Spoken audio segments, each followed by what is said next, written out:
Good day, journal. What's the one thing you most want others to know about and from you? There probably isn't just one thing you want to share with the world. But the first thing that comes to your mind now is to share this.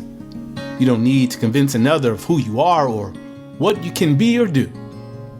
It would be best to convince yourself that who you've always imagined yourself to be is not only who you can be, but who you are already. In the musical stylings of Journey. Don't stop believing. Hold on to that feeling. You do this by not being limited by your history, especially the negative moments and failed encounters. You become your best self by being convinced that what you imagine and see in your mind's eye already exists. You do so that the universe will bend to your will and trust that if the Creator gave you the thought, it was solely because the thought was supposed to be your reality. You power your hopes and dreams and convince yourself by the authority of the Spirit and your imagination. No, you no longer worry about convincing others of anything about yourself. No more is it your job to convince another about your potential or try to prove anything to anyone. Your job A number 1, is to convince yourself that the Spirit gave you everything you need to be who you want to be in the end right now. To be convinced is simple. Do what needs doing relentlessly and ceaselessly. Do your part. Your one job, without excuse, exception, or equivocation. You must do your part without considering the result or outcome. As Coach Yak says, you are on fries. Your responsibility is that of a figurative fry cook. You cook the French fries for 3.5 minutes, and that's it. The only other thing you get to ask is if you want salt or not. You're on fries. Just make sure you prepare the French fries to perfection. When you worry about the outcome, you lose sight of the bigger goal.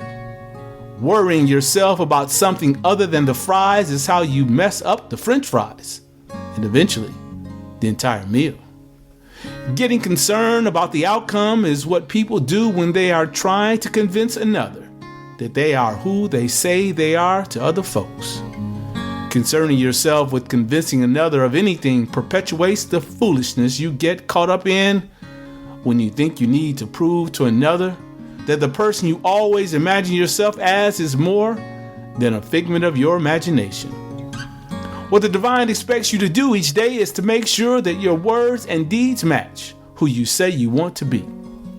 It's a bit like faking it until you make it, except the significance of your actions is much more than faking. You are not faking. You are priming yourself for the greatness that lives inside you. Day after day, you do the work required to be a serial, best-selling, award-winning author and renowned global public intellectual until the world has no choice but to acknowledge that who you said you were, who the infinite promised you would be, is who you are. You work like the Dickens on your craft of writing and speaking to convince yourself that your hopes and dreams are more than wishes on a star. You work like hell, developing your talents and gifts because to live with a hope or dream left inside you or unrealized is hell on earth. Today, don't give yourself a second to consider whether you can or should try to convince another about where your life is going. Don't let it cross your mind for a moment that the mass is led around like 3 blind mice by the mass media would have you, along with the world, believe that your life doesn't matter. Instead, be convinced by the words of your Maker that you do matter. Your life matters. Your hopes and dreams matter too. All that you are, a spirit existing in human form, made in the image of the Creator, matters. Be ever convinced of your likeness to your Maker. Remember that before you arrived here in flesh, bone, and blood, the Creator determined that you could do everything you thought about in your heart if you trusted the process, the deliberate practice of convincing yourself that you are inevitable.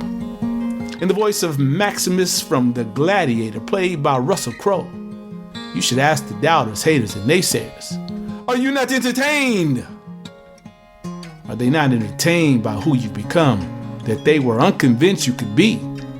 Are they not entertained by seeing you day after day in the best shape of your life? A lean and mean fighting machine. 160 pounds of twisted steel covered in premium. Semi-sweet, it would go and melt in your mouth, not in your hands. Hot, dark, sexual chocolate, baby. Are they not entertained by the fact that you owe no damn body and that you have the presence and righteousness of mind to understand that you need never own another? You maintain an abundance of wealth that is more than financial, but intellectual and spiritual.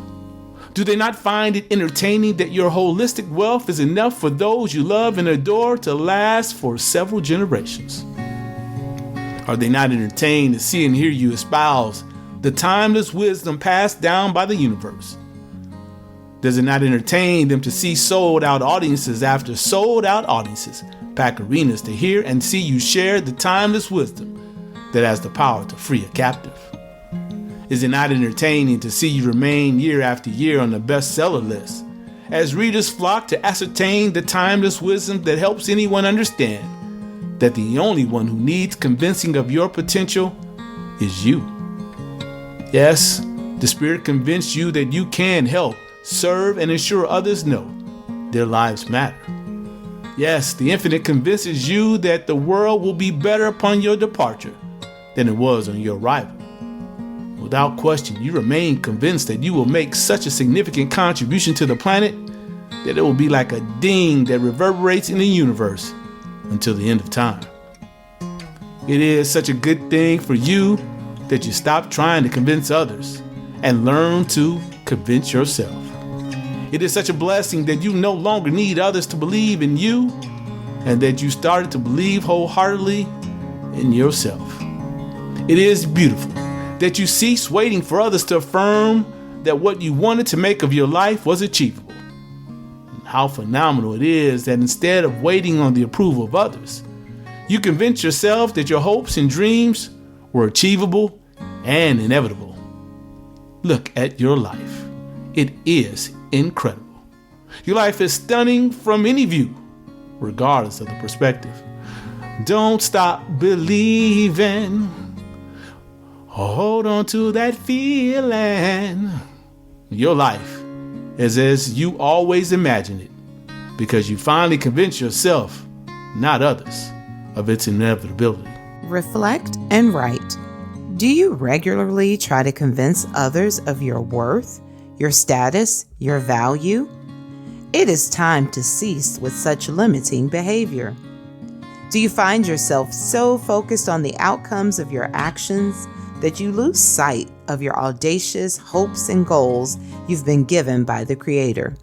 Instead of getting bogged down with these things, can you ensure that your words and deeds match who you want to be? The only one who needs convincing that your life matters and that you were created on purpose and for purpose is you. Do you believe wholeheartedly that your hopes and dreams are achievable? Do you know without a doubt that you can live the life you have always imagined? Will you keep believing? Now act. Take time today to write down your big, audacious hopes and dreams. You know, the ones you often keep to yourself because you think if others heard them, they'd think you were crazy. Today is the day to begin moving forward, believing that you will achieve what has been placed in your heart. It's time to stop delaying and get moving. If you're uncertain about how to begin, I invite you to head to nathanielaturner.com and sign up for the 5-day wake-up challenge. I assure you that when you complete the challenge, you won't stop believing. Now journey forward.